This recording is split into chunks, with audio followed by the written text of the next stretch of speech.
Hello everyone, today we talk about the military history of the Edwardian phase of the Hundred Years' War, encompassing the years 1337 through 1360, taking shape amid long-standing feudal dependencies and competing interpretations of royal succession that had simmered, as you know, for generations between the Plantagenet dynasty of England, which traced its continental ambitions through Norman and Angevin roots, and the Valois branch that descended after the direct Capetian line ended with Charles IV's death in 1328 without male heirs. I made some videos about the 100. We have tens of videos about the 100 Years' War. Some of them are introductory. This is the first video that I make as a dedicated series to the sort of the campaign strategical side. A bit like the entire warfare, actually. I call this often strategy because we talk about sort of the zoomed out perspective when discussing individual battles. Of course, today we will partially discuss Crécy, Poitiers. I made a video about the latter, not about the former yet. So it's all mixed. There are some, the Poitiers video, like in particular, was pretty darn good one, right? Pretty long. We analyzed, as usual, all primary sources to reconstruct what was going on. It's honestly, as a medievalist, and I basically studied old sources for the video that I made at that time. I learned at this time I found it really one of the single most beautiful battles in medieval warfare. Right. Also, speaking volumes, why the English army was that it was. With its extraordinary success, as much as the fact that, in fact, longbows had literally nothing to do with English success. At least they did by a degree that any other weapon, had they had crossbows, as they did, by the way, in that battle, especially the Gascon contingent was even larger than the English one, as it was actually normal in Aquitaine, would prove, among other things. I recently made, this spring, really, a video about Edward III, as literally and definitionally the greatest and most complete military genius in English history. It's not the Black Prince's son that, in a sense, wins also in the wake of his father Poitiers being his greatest accomplishment. There we explain the matter, right? But people are sometimes confused why I come up with such judgments. Not that I think people know why, many people at least know why I entitle Edward in these terms. But I also encounter lots of people in general, like in life, including my professional one or on YouTube as well, that somehow don't realize that there is a pretty soundly, historiographically ascertained, objective, and correct basis on which making these claims. Then, of course, some scholar himself may miss the memo, but that's another story. Right, on Schwerpunkt we don't do entertainment. We're doing something completely different. I've never really asked you to take me on the value of my doctorate, my specialty in sort of battles reconstruction, etc. But just because, if anything, I'm taking the time of explaining why that is the case in multiple hours long videos. We really need to space a bit more. Like, we have to cover the Scottish Wars of Independence. This autumn I'm probably going to launch a series on it, similar to this one, among other things, because it's really an important chapter in late medieval warfare that you really want to importantly focus on.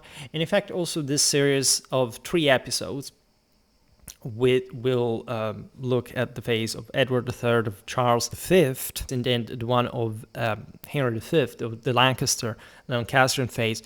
I also made a video about the 1450 Battle of Formigny, the one before Castillon 3 years later. So we already have enough. At the end of the video, I'm also going to recap what we already have to give you a better idea of this. But today we just, again, introduce. This is just like an introduction. Doesn't matter how long it can last as a third of the whole series. So the aforementioned tensions we've seen between France and England, and of course this go back to very long time prior. I made some videos about the Plantagenet Empire recently, also one about Louis VII. So we know what we're talking about. A video about 12th century North French warfare, right?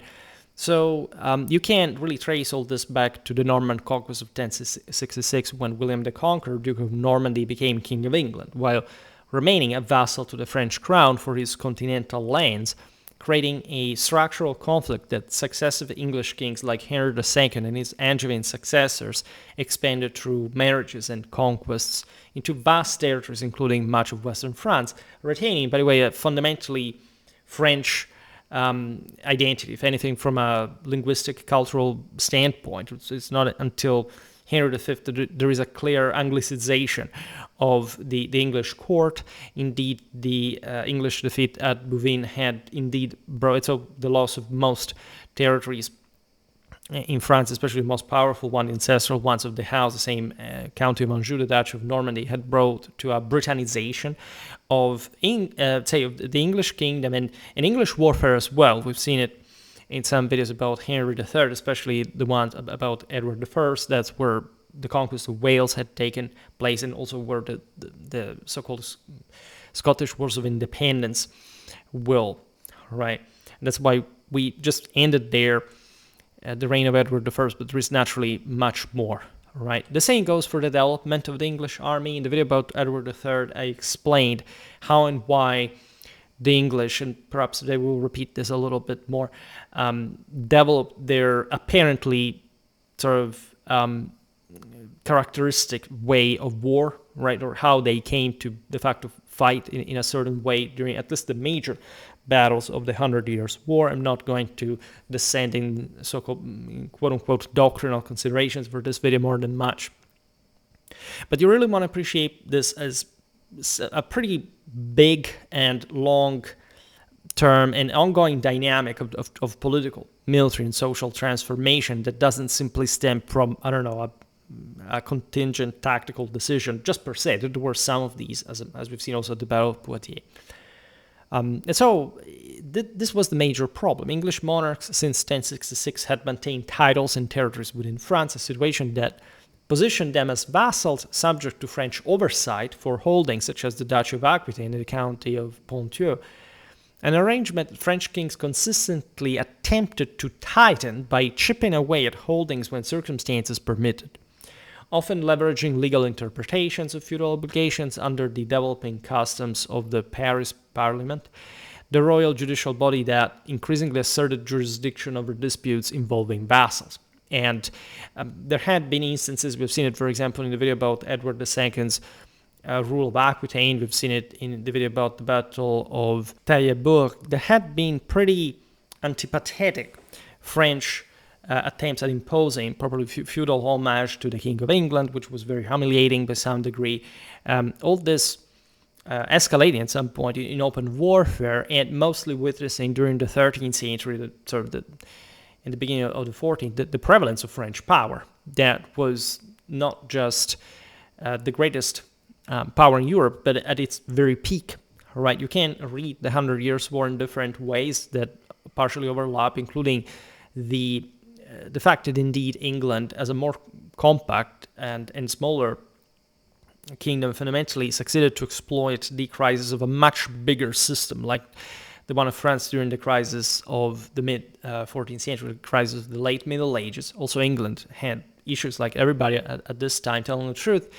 It's often unstressed, at least in pop culture, how much in need of all the various victories, the main victories, the three main battles of the 100 Years' War, the English were, in order to maintain also an internal cohesion as a realm. As again, if you just look at what happened, in fact, after 1453, not just the Wars of the Roses, but generally speaking, England basically starting to lag importantly behind continental developments until fundamentally the mid-17th century, especially when you look at this from a terrestrial military, was the most important point of view in a polymological sense and beyond. And indeed, the only reason why the English had not come back, as probably actually French monarchs that wanted to seize the English, the French crown for themselves,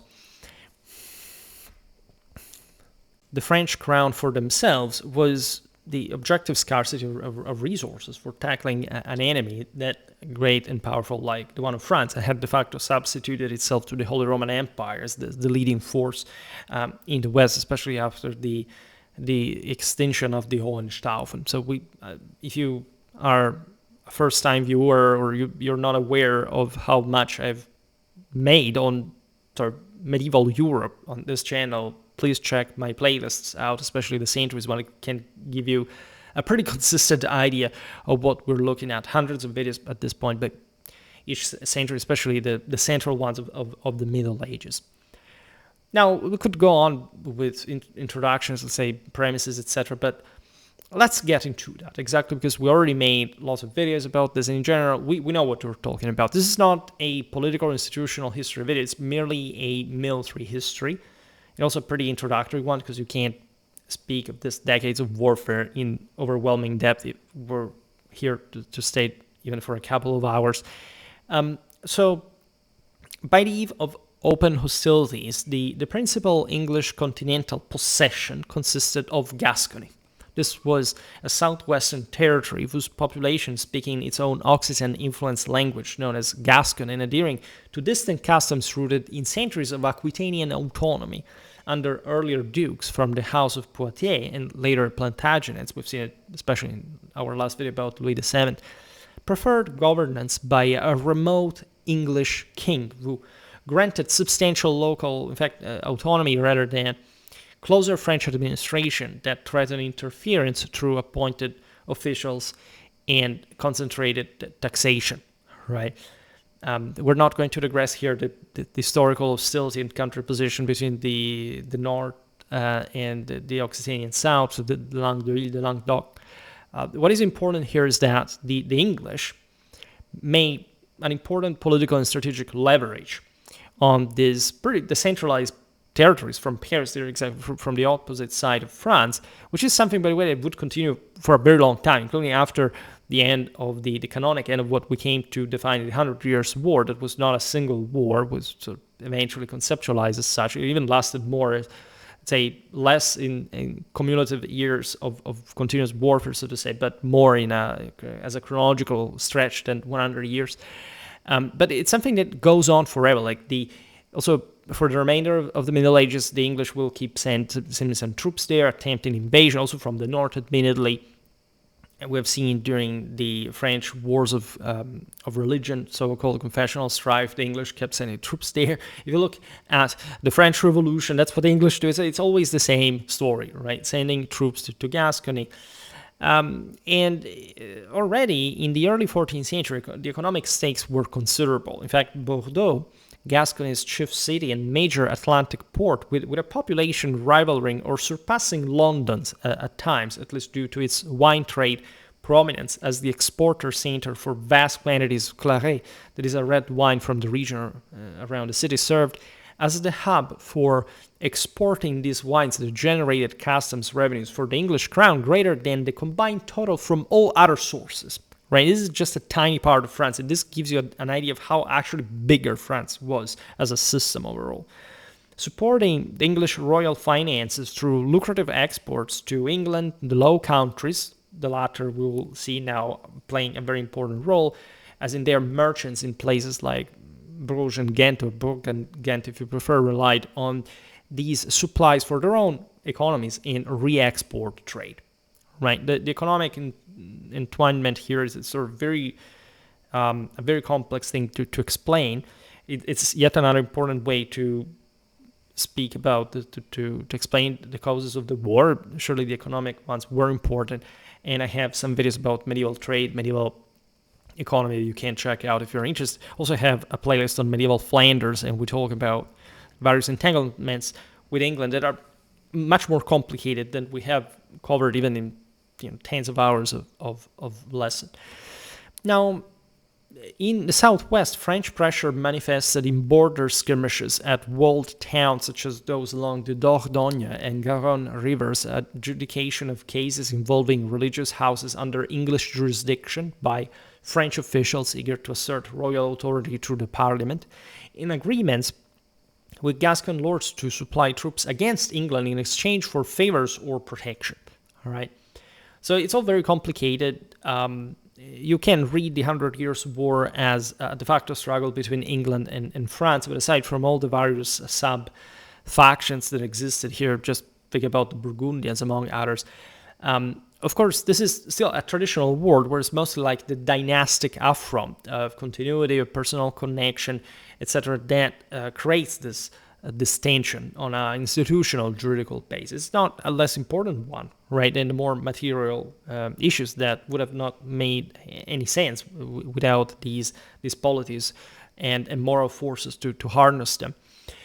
Now, all these issues, by the beginning of our period here, intertwined with Philip VI's backing of Scottish campaigns against Edward III, through the Old Alliance, renewed in treaties that provided mutual military support, and Edward's decision to harbor Robert of Artois, a French noble whose quarrel with Philip over the county of Artois, that I also made an entire video on, inheritance, rendered him a French fugitive after legal disputes at the French court.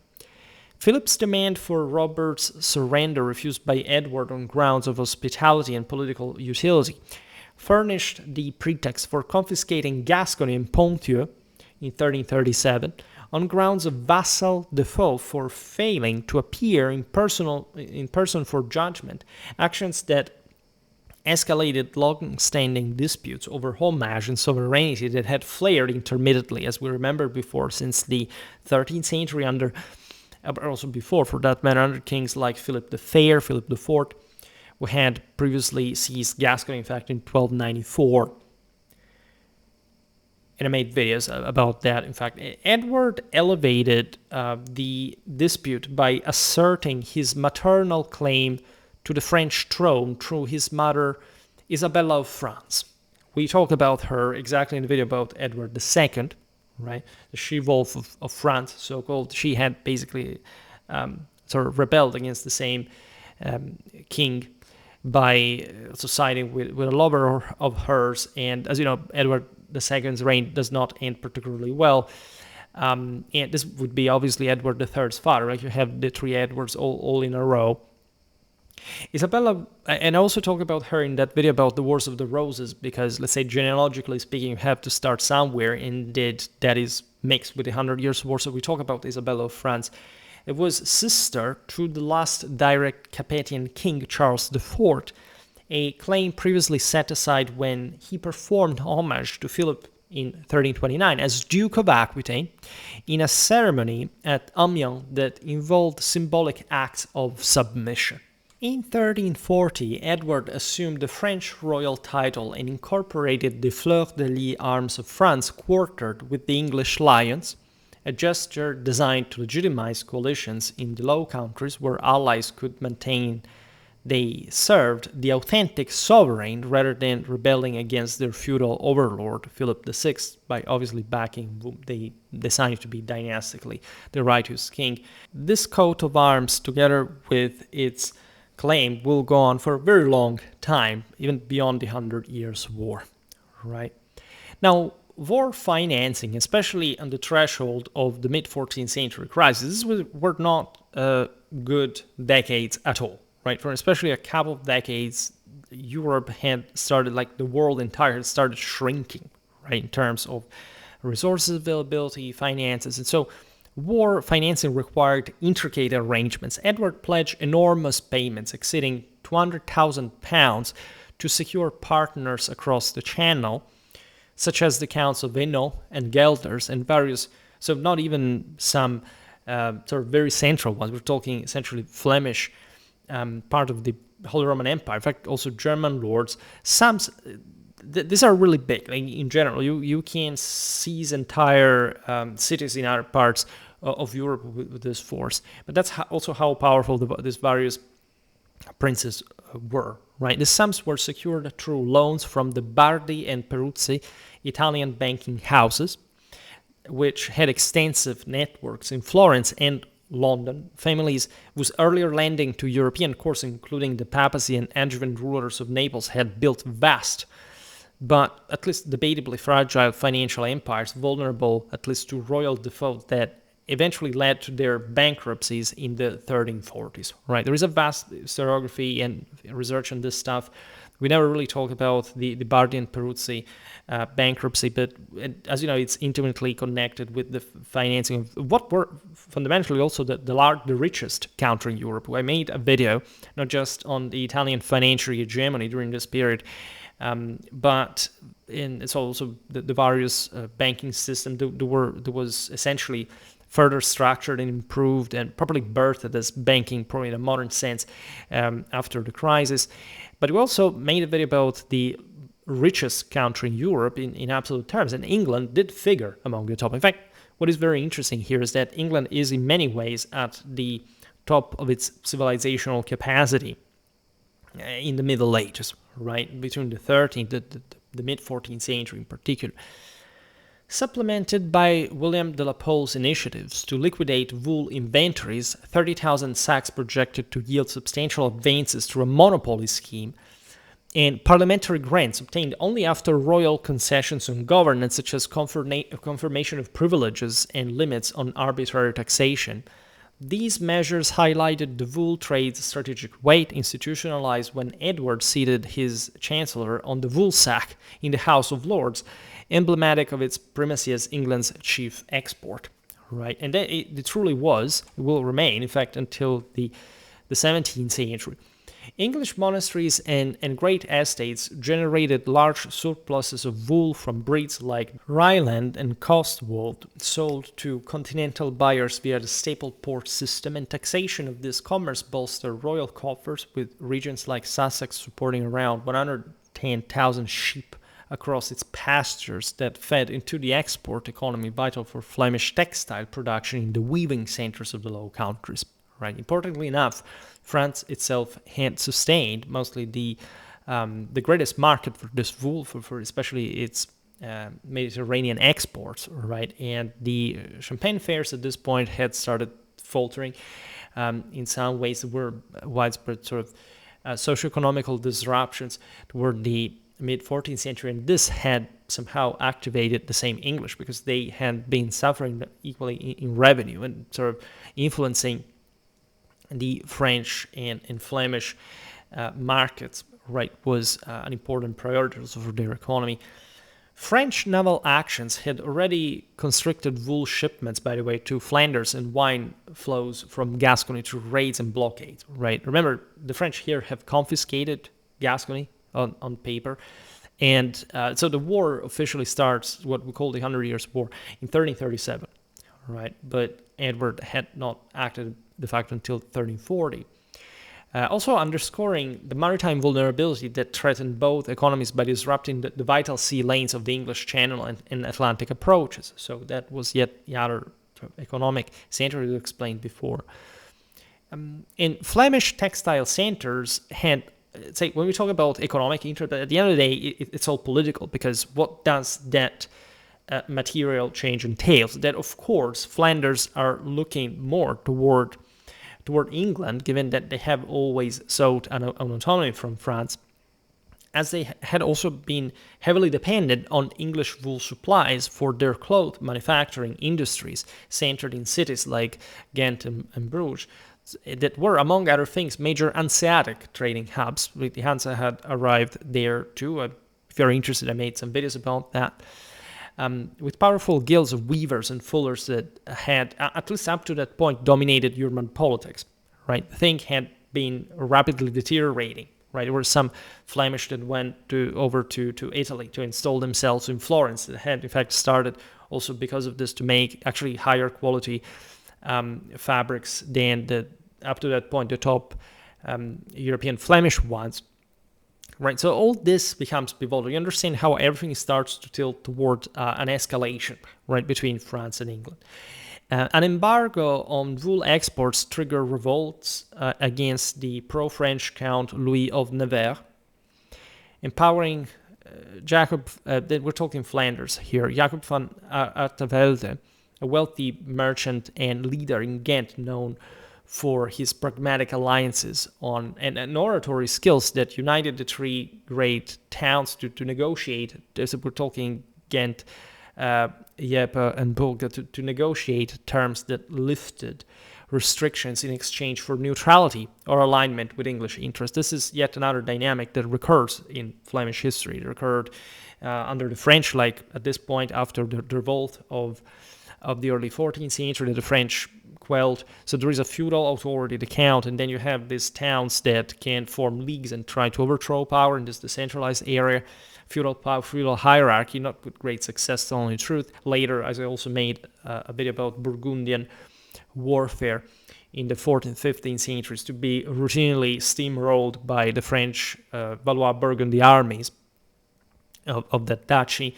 There's a lot already made, but it's important to stress because sometimes also we celebrate sort of Flemish military prowess in terms especially of infantry capacities that other than Kortrijk and partially Montpellier basically is disproven by the entirety of Flemish warfare until the pretty modest sort of bare success of Guinegate at the end of the century and repeated defeats inflicted by armies of feudal knights on these infantry troops, just for dismantling a bit the myth of the progressive increase in power of infantry, especially as an outcome of the early 14th century revolts.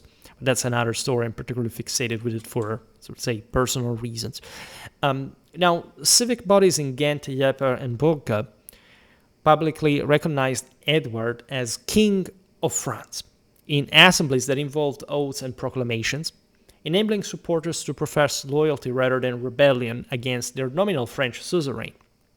Very complicated Flemish politics. I made a video about what happened there, and to make the long story short, it's the classic kind of revolution where basically also the lower elements during crisis start rising. They destroy everything and they put worse people in charge, having impoverished it. But this is the entire history of the Fourth Estate in the annals of the world, so to say.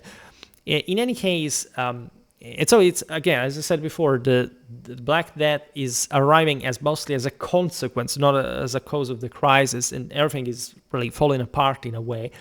Edward, in any case, obviously accepted homage from Guy, a half-brother to the Count of Flanders, in January 1340 at the same Ghent, reinforcing these bonds before crossing back to manage English fiscal and political exigencies, including parliamentary sessions at Westminster and tax levies on movables and wool. Control of the sea lanes proved crucial from the outset. Edward's fleet departed England on June the 22nd, 1340, from ports including Orwell, reaching the Zwin estuary the following day to face a French formation of Sluis, modern Sluis in Zeeland, incorporating vessels from multiple origins, including Genoese galleys hired for their expertise in Mediterranean naval warfare with oared propulsion suited for calm waters and ramming tactics. We've seen this in some videos, especially the Castilian Fleet 1, right? We have to come back a bit on Italian navies at this point for hire, but essentially the best admirals, crews, marines, etc. And the same sort of ships were pioneered in this sense, were topped by, in particular by the Genoese at this point, to have a history that brings them more out of the Mediterranean, opening the Atlantic routes, and actually their fleets were pretty good. So also in the Channel. Galley warfare there is going to continue being effective and important degree for a long time as well. And in any case, the development of naval technology, the naval art of war at this point is something that we'll have to discuss better, more properly, because we made a lot about ancient naval warfare, warships, etc. But the medieval one gets, for some reason, somehow underestimated. It's all about just the early middle, the high Middle Ages, the Drommonds, the Vikings. Well, what about, something little called Italian maritime, the sheer most powerful medieval navies by scale that nobody could ever match, even remotely, nor the quantity nor the quality of those forces. Well, in any case, here England has the capacity of doing so because it's a powerful feudal state that is actually very well administered, organized, so they bring their own fleet, and obviously they can operate at scale, especially for a temporary involvement, because this is what realms fundamentally do. They can't fund these ships for a while. Like, they don't have much of a permanent fleet per se, or if they start having toward the later Middle Ages pretty small ones, and so everything is mostly summoned in time of need. And with very interesting experience, we will surely make a video about the English navy of this period, exactly because of battles like this. In fact, the English fleet number around 120, 150 ships, many cogs with high castles, fore and aft manned with significant numbers of longbowmen drawn from the various counties of the kingdom. The myth, again, that the Welsh were any more or less prominent or proficient than the English is a myth, right? Also pretty thoroughly debunked. Yes, there were lots of Welshmen in English armies at this point, simply because they came from the French, they were poor, and they had less to lose as soldiers fundamentally. But there is no evidence whatsoever, and the Giraldus Cambrensis anecdotally fueled the myth were nor better nor worse. There is literally no historical evidence whatsoever that the Welsh had any particular quality in archery that would have surpassed the English or any other people in Europe at that point, unless this people was sort of underdeveloped. Look at the Irish, for example. Well, admittedly, the Welsh, there we have the information. The Welsh at some point caused very heavy losses back in the 12th century against the Irish. But let's say English archers were also paid more, right, than the Welsh ones. So we'll see this better. I already made some videos about this, but just for telling you how it's a complete myth. The interesting aspect is of course that, but also the obvious one in perspective is that of course these weapons were pretty much the standard, universal, not just for the British. I mean, longbows were used pretty much everywhere in Europe, and also the construction was literally the same in any other place, right? But the question is rather why the British kept using those in larger numbers as opposed to the more universal crossbow in the West. Well, as we said, maybe we overly emphasized that, but indeed it did happen at scale. And the simple answer is that's what mostly those recruits were already skilled to use as woodsmen, as people would they were mandated training and further professionalizing with those. But it's in fact their quality as professional soldiers that changes the game. Also, it took, as always, missile troops were not decisive, not even remotely. That's why they're called light troops. As opposed to the heavies, and it's just combined arm tactics that makes it. And there is no proof that longbow was anywhere superior in terms of unit performance expendability to the one of crossbowmen. There's literally no evidence whatsoever in the entire history of the 100 Years' War for that. As we'll see also better with Crécy, where all that we know about the Genoese points towards massive sort of disadvantaged conditions for reasons that had nothing to do with their weapons per se. In any case, the larger French fleet was of over 200 vessels under Hugh Curé. There was a Breton knight serving as Admiral of France, and Nicolas Boucher, Constable of France, and former treasurer as well. It was chained together in a defensive harbor formation that limited maneuverability and turned the ships into a static target, vulnerable to boarding. Right, and so indeed also missile weapons from both sides had barely much to do with the outcome. English maneuvers created the impression of withdrawal to lure the French, only to reverse with favorable wind, which is also not really something that you can sort of magically switch on, right? Also, forecasting is not really that easy. And sun at their backs, where on June the 24th, launching coordinated attacks that exploited, in part, the aforementioned quality of the troops for reasons that we'll explain better in terms of the constitution of the organization of the English army that Edward was assiduously working at. So claiming archery superiority per se with volleys that cleared decks, well, I don't know, because crossbows did not make that, or rate of fire. Let's not even talk range involved, prevented you from doing that. So these are complete speculations that find no confirmation whatsoever. Before, grappling hooks, that also was the standard procedure for boarding, securing vessels for hand-to-hand combat. Who counts the most, as always, are the Marines, men-at-arms wielding swords, axes, and lances. In many ways, these were land battles, right, fought in very similar ways to land battles. resulting in catastrophic French losses with estimates of 16 to 20,000 dead, which is a bit excessive, telling the truth, or captured, including the 2 commanders and most of their fleet taken or destroyed by fire and captured. There's no doubt this was a massive English victory, regardless of sort of numerical exaggeration. The French suffered thus overwhelming losses, yielding English Channel supremacy. And because, hundreds of ships is an enormous invasion. This is a catastrophe, right? So you don't just put them at sea right from a day to another. So it's not something you can immediately replace, right? And so this English supremacy endured through the phase and that we're covering here, and forestalled the invasion attempts on England. Other important factor: the French had on multiple occasions already attempted, and in one case, as we've seen also in the video about the first wars of the Barons 100 years prior, invaded England, as a matter of fact. We're not talking about, obviously, the historical Norman conquest. That's another story. Now, an English dominance at this point that allowed, in fact, safer transport of troops and supplies while reversing earlier French raids that had struck English coasts in 1338, 1339. Of course, indeed, the skirmishes also at sea had already occurred. This is a massive window for Edward to exploit, and again, we're talking one of the single most gifted commanders in the history of mankind. We already listed his accomplishments in that video dedicated to him on purpose on this matter, but now we'll see partially also in addition what they did here in a sequence of events. Burning, at the time the French had burned parts of Hastings, right, and damaged other southern ports like Southampton.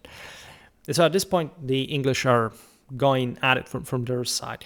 Resource depletion nevertheless threatened continuation until the 1341 demise of Brittany's Duke John III without direct male heirs, igniting succession rivalries between the pro-English John of Montfort, who claimed through his brother's male line precedence, and the pro-French Charles of Blois, married to Joan of Penthièvre and nephew to Philip VI, relying on female inheritance through the aforementioned Joan.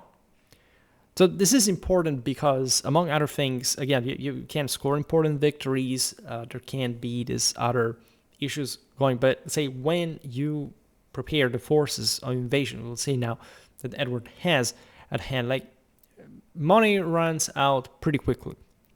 So resources in theory maybe even be there, but let's say not expandably enough, right, for sustaining this incredibly concentrated effort, right?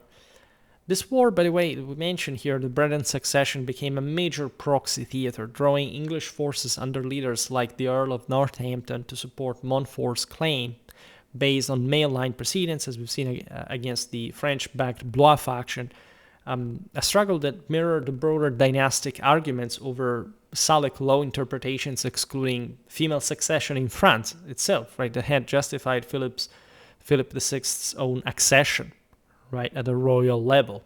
So it was all about this, basically, and of course the English were quite sort of opportunistic about this law as well. But times were mature for the aforementioned tensions to escalate.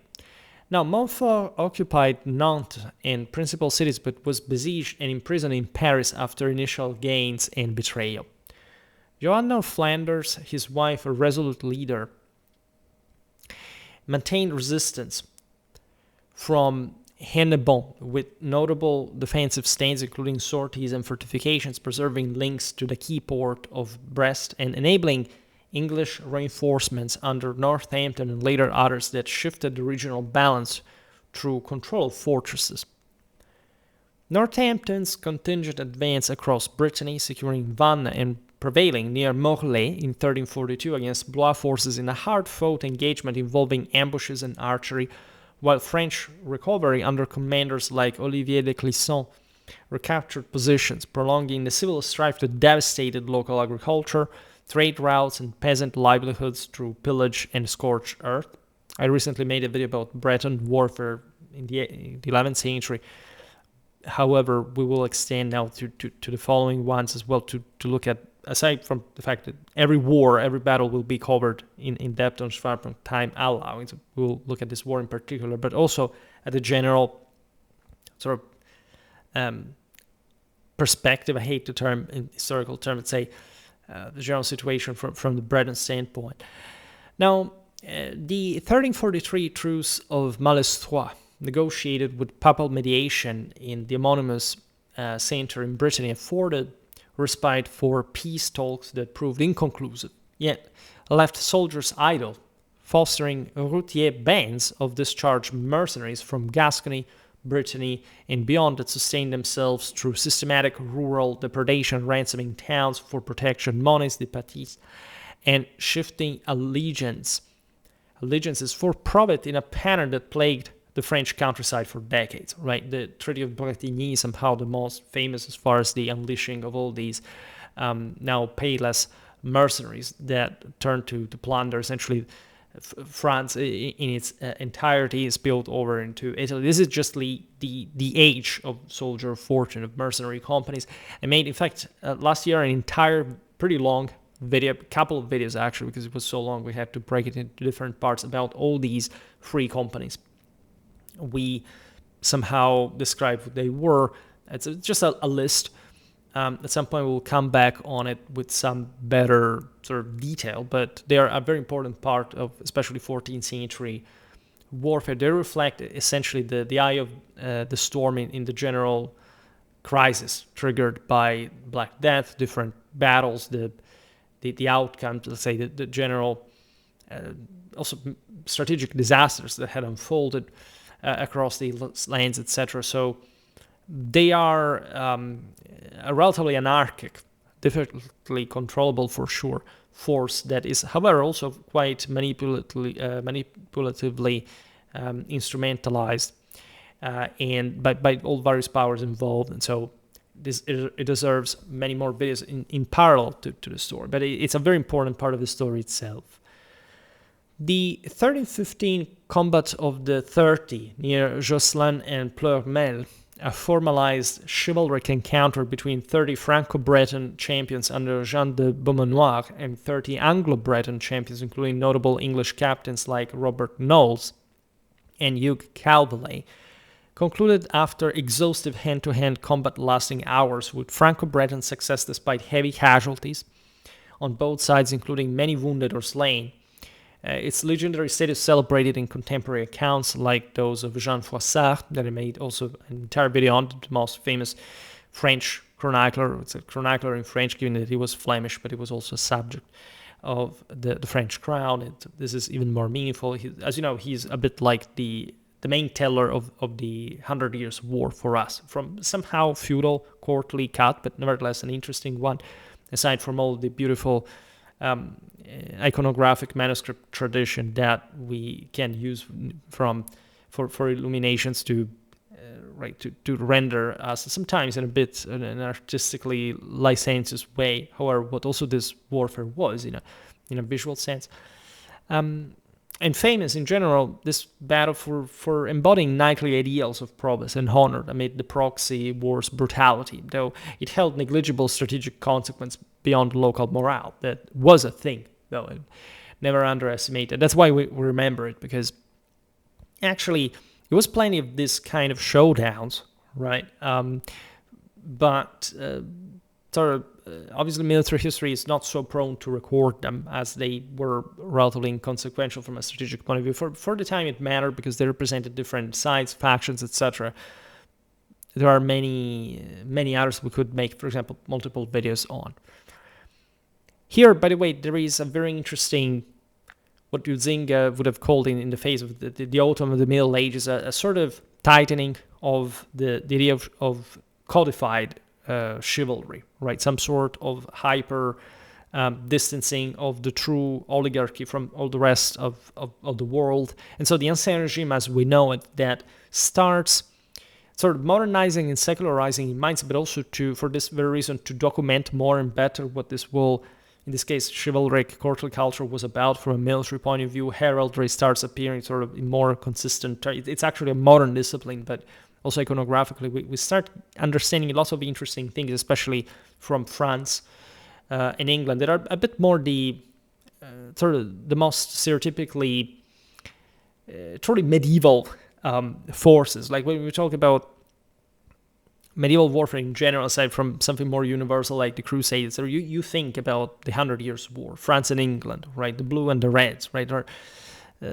so many interesting dichotomies you can draw in this sense, even though France and England were practically the same country, for example, in material terms, technological terms. These armies, as we also explained a bit about Edward III, and not only were practically the same, right? They weren't actually those radical structural differences that we are habituated to point out, especially from a strictly tactical array point of view, or at least if they were, because they were declined to very specific conditions, not because there was a difference in the way that the various elements of the same men-at-arms and missile were prepared to fight like, right? So we will talk soon from the miraculous extraction. I can tell you that we're going to have more videos about this period, and for example about French lay chivalric orders, right?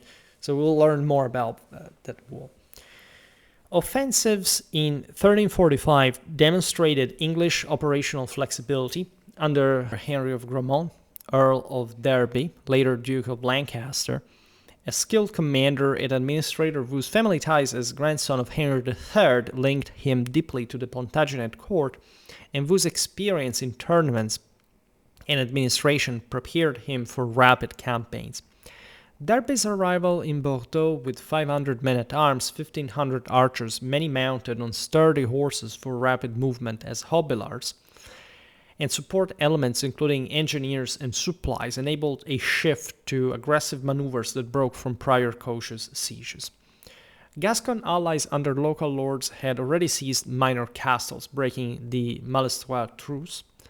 Derby ambushed French forces outside Bergerac in August 1345 in a surprise engagement involving coordinated archery and cavalry charges, combined tactics that inflicted heavy casualties, captured key commanders like Bertrand de l'Isle Jourdain, and allowed the sacking of the strategically located town on the Dordogne River, a wine, as we've seen in Trade Center, before advancing on Perigueux.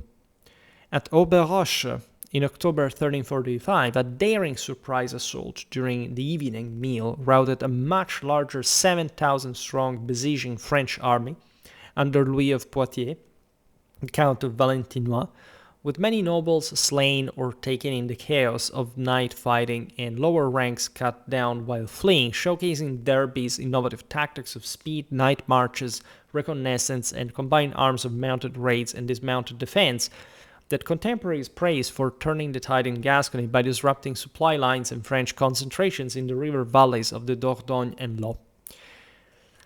This is very important because, as you see, there is a lot of tactical experimentation as well. It's not like, as we said at the beginning, in fact, there was this radical, or redrawing of organic or tactical principles, etc. This is more the product of a world war, a protracted state of essentially perennial hostility that allows for, as we've seen also with the English dominance of the coastlines, to launch incursions all across France. So that's the propulsion, the propulsory fuel, so to say. And in this wedges, so to say, in this gaps of French authority, with all the difficulty that here was already being displayed by the French, the capacity to gain invaluable experience, to mostly why this composition we just outlined for Derby's forces, because this is an agile army, right? It doesn't cost too much. It allows for this greater strategic and tactical flexibility. It actually works very much like a standard army of the time for this scale of warfare. In this sense, it's very pernicious. The French do not expect, even mentally, that they can't be so thoroughly aggressed by the English in these circumstances, that being instead the more pressured ones enact the very finest from the situation. Now, these successors extended English operations far beyond Gascon borders into central French territories. demonstrating the effectiveness of what will become more famously dreadful, known as chevauchée raids, aimed at economic destruction. Right? It was the right strategy as a whole. It also allowed for the simple incentive of plundering this very rich countryside that, however, was increasingly less under French control. At this point, France is still pretty functional after all. The problem is that sort of the costs of war are growing, and this immense territory is incredibly difficult to control in its entirety. So the French at some point can't even properly intervene. And that's what the English exploit. Edward's principal 1346 expedition, embarking from Portsmouth with 7,000 to 10,000 men, including Welsh and Cheshire archers, aboard hundreds of requisitioned ships and transports, landed at Saint-Vaast-la-Hougue on the Cotentin Peninsula in Normandy on July the 12th. The chevauchée ravaged Normandy for weeks, storming Caen on July 26th with 5 days of sack and massacre that yielded rich plunder in cloth, wine, and valuables, while demonstrating English willingness to devastate enemy heartlands, targeting economic resources like mills, vineyards, and granaries to undermine French war capacity and force Philip to respond.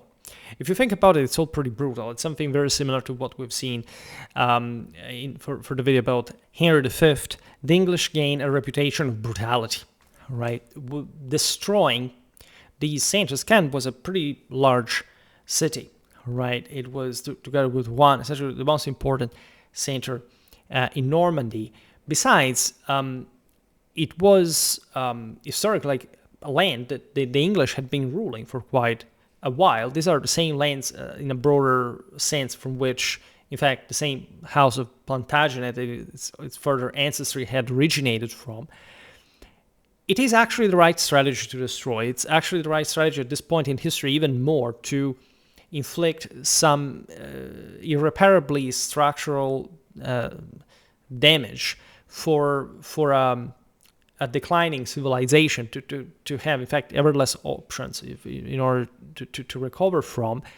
This is definitely conducive to the possibility of further weakening France. It's an enormous shift in international politics, strategy, and Edward is making the most of it. The same chevauchée in itself is becoming a new form of expedition, fundamentally. It's not like, again, these things had not happened before. Chevauchée was also a pretty universal standard term. It's to be found in every vernacular language, in Latin, etc., for describing this ravaging raids. This was actually a sort of full expedition in many ways. It was not like the full 30,000 men that mostly a major regional conflict would have normally triggered. But consider that it's also very costly to, again, wage war, as we said before. There would be an interesting consideration to be made regarding the actual size of armies at this point, because I've noticed that especially bigger channels fall always in this trap of thinking that basically the armies of the 100 Years' War are just like the sort of the prime example of how large even look, an army of the Kingdom of France or the Kingdom of England was only, 10,000. But it's very misleading for different reasons. Both for what, for example, other parts of Europe were able to regularly field, and also because of the particular context of these wars and the objectives that were set. Right. In any case, these were enormous expanses. There was a big deal of military change, of experimentalism. Edward is pioneering this above any other European commander, and England is incredibly well set up for this kind of invasions, right, and French weakness exploitation. Marching northeast, the army repaired the Poissy crossing over the Seine after a feint toward Paris, devastated territory approaching the capital to draw out French forces and strain their logistics. Right? When had you seen really an English army doing this historically? This is enormous, also from a moral point of view.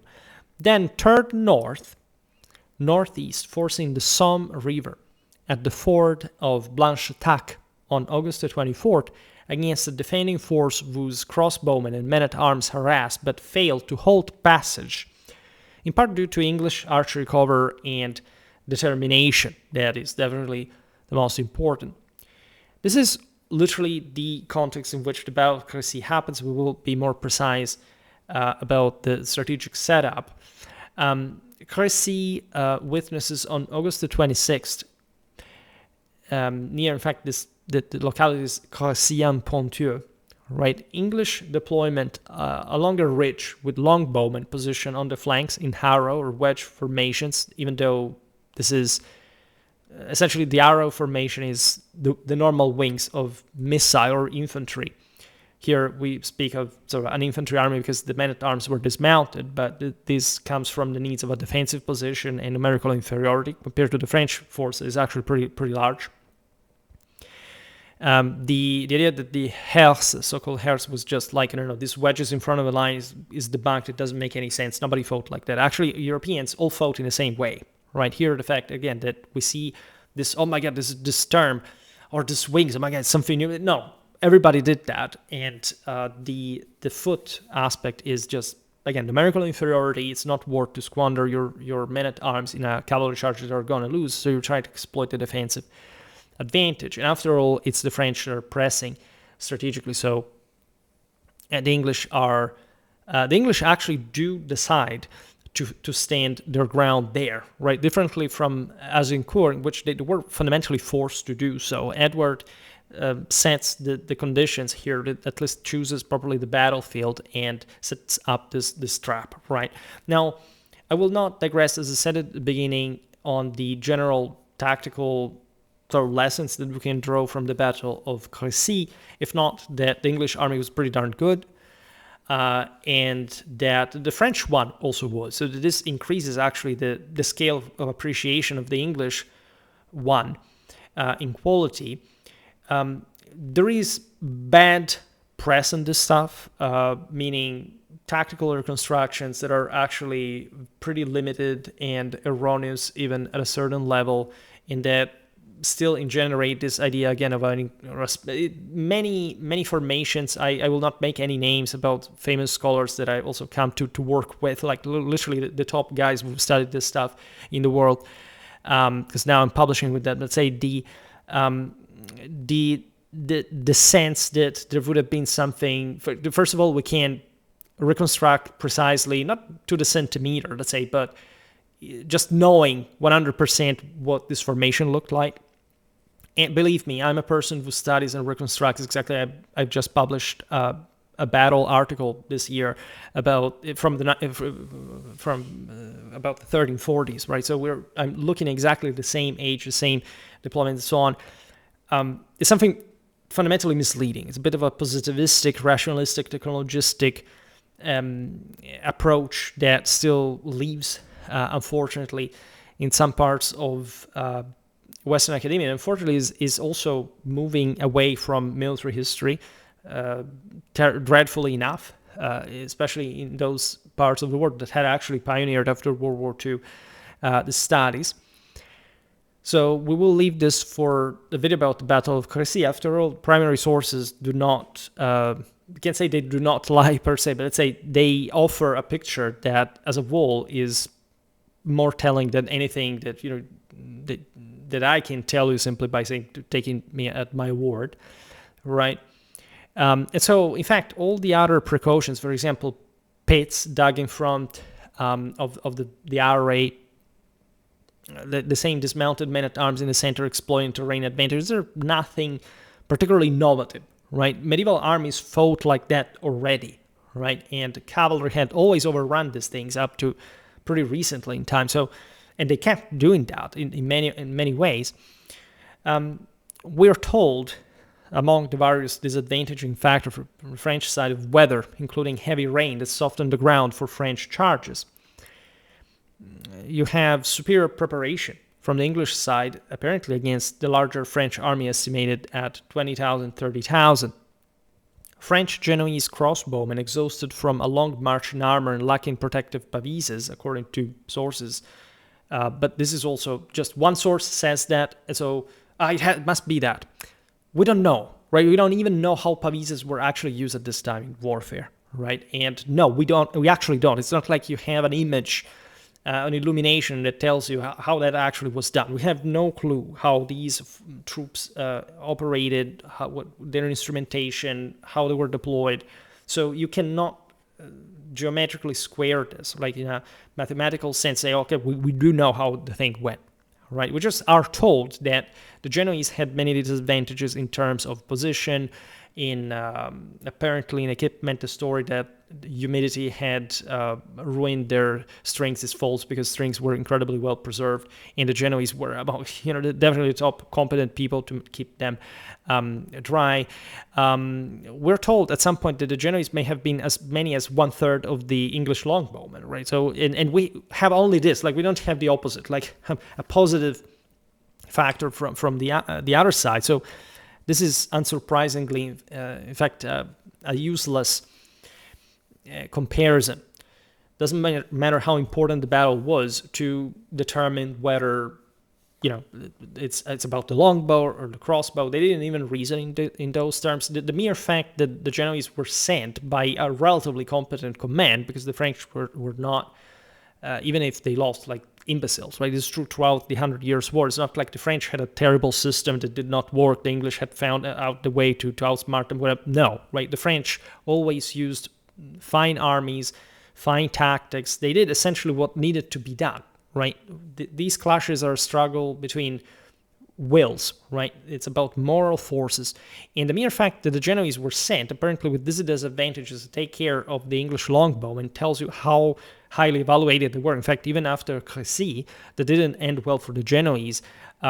Genoese troops, if anything, we'll make videos about this as well, kept being regularly used by the French. So there was no indication whatsoever that anything that happened in this battle was due to one specific alchemic combination or another from a tactical point of view. These were pretty regular, quote-unquote, conventional armies of the time, including their deployment, their type of combat.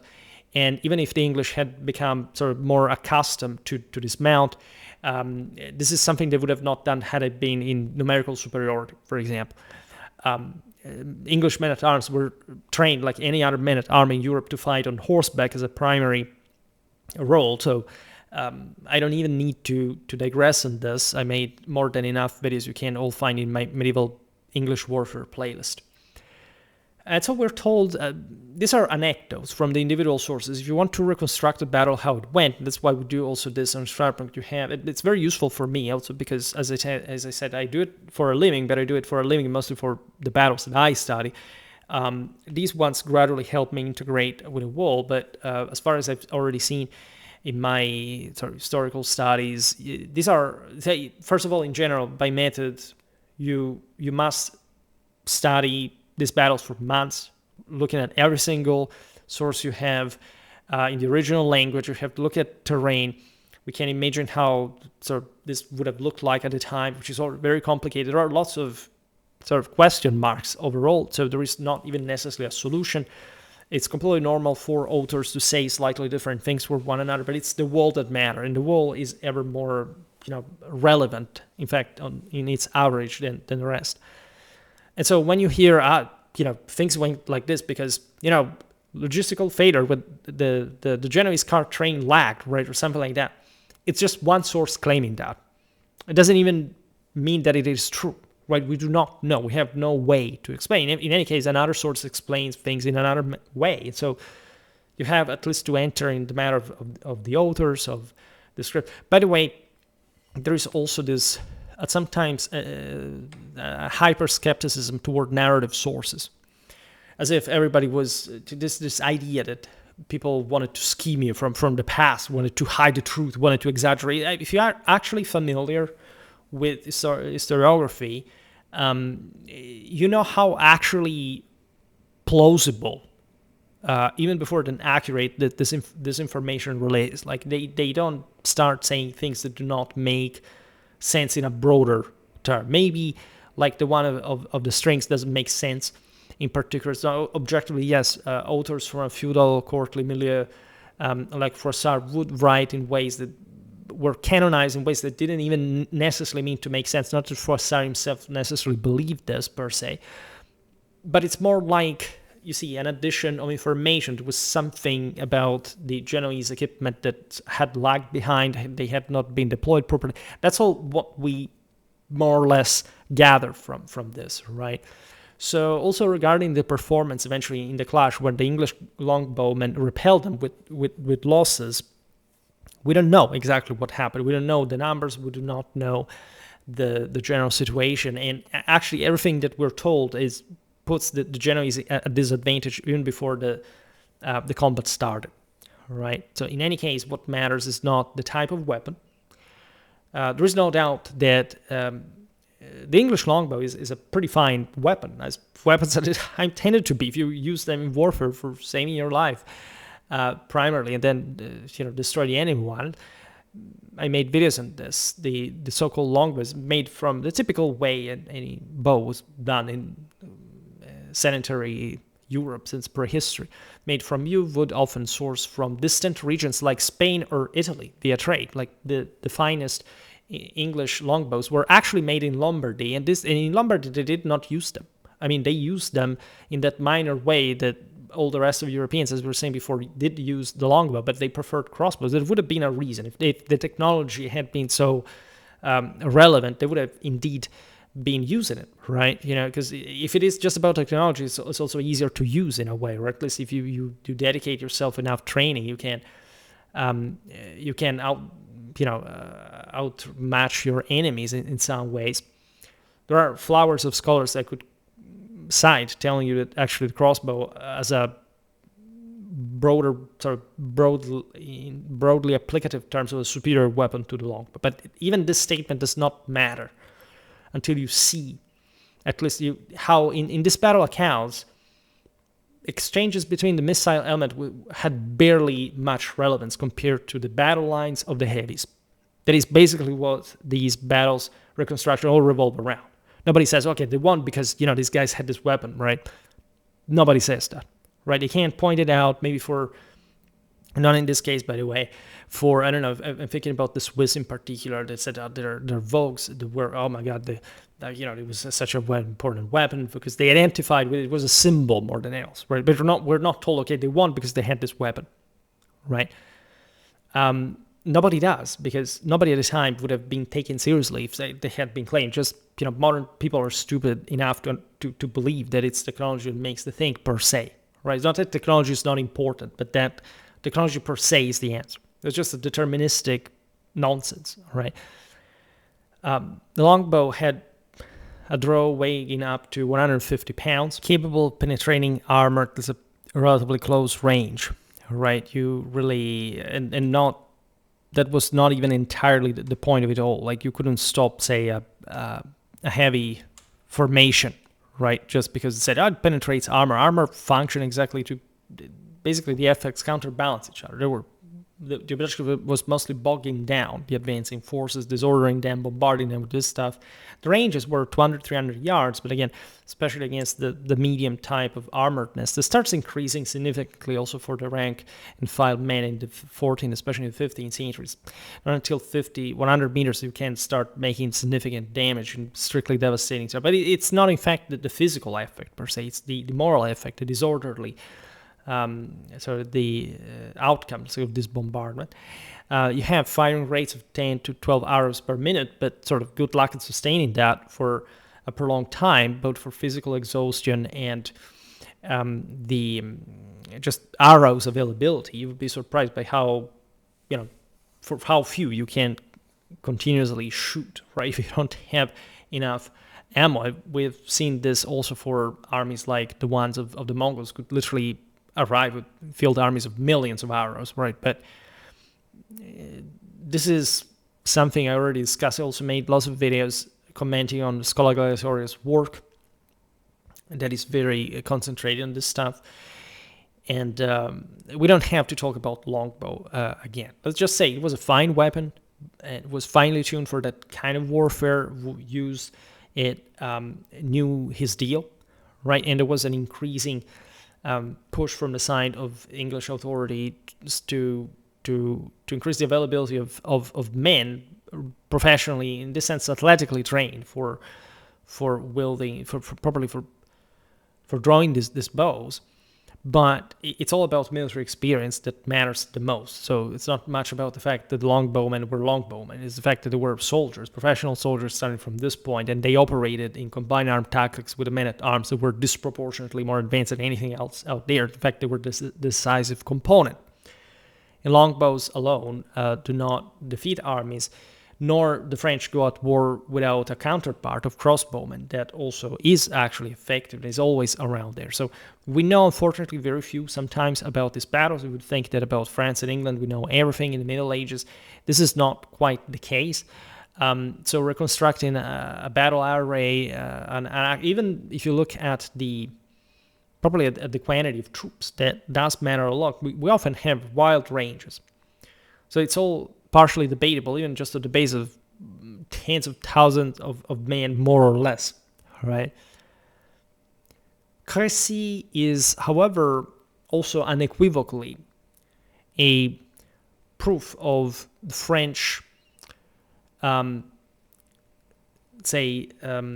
disorganization, the reason why the French are battered so heavily in this major pitched confrontations during the 100 Years' War is that their army has been, their kingdom in general has been growing from quite a long time without much check, right? Reorganizing this in a uniform sense, this massive amount of feudal levies of mercenaries drawn from different places is much more difficult for France than it is for England, right? If you really want to look at something that really made the difference, or at least that was among many other factors, the so-called tip of the balance, because there are so many tip of the balance, if you individually extract them from the balance itself, that really matters a lot, right? I made a video about the French armies of the period that explains this insistence on uniformation, right? The idea that there had to be a standardized equipment of some sort by some degree. This is also the year in which a core professional so-called permanent, or at least semi-permanent, royal armies established, especially under John II. I also made a video biography about him. Philippe de Comines later on states that at this point the French were modeling their army on the basis of the Italian lords, especially the ones of Milan that had up to 5,000 to 6,000 men-at-arms permanently in their pay. So you're looking at parts of Europe that had already gone beyond, actually.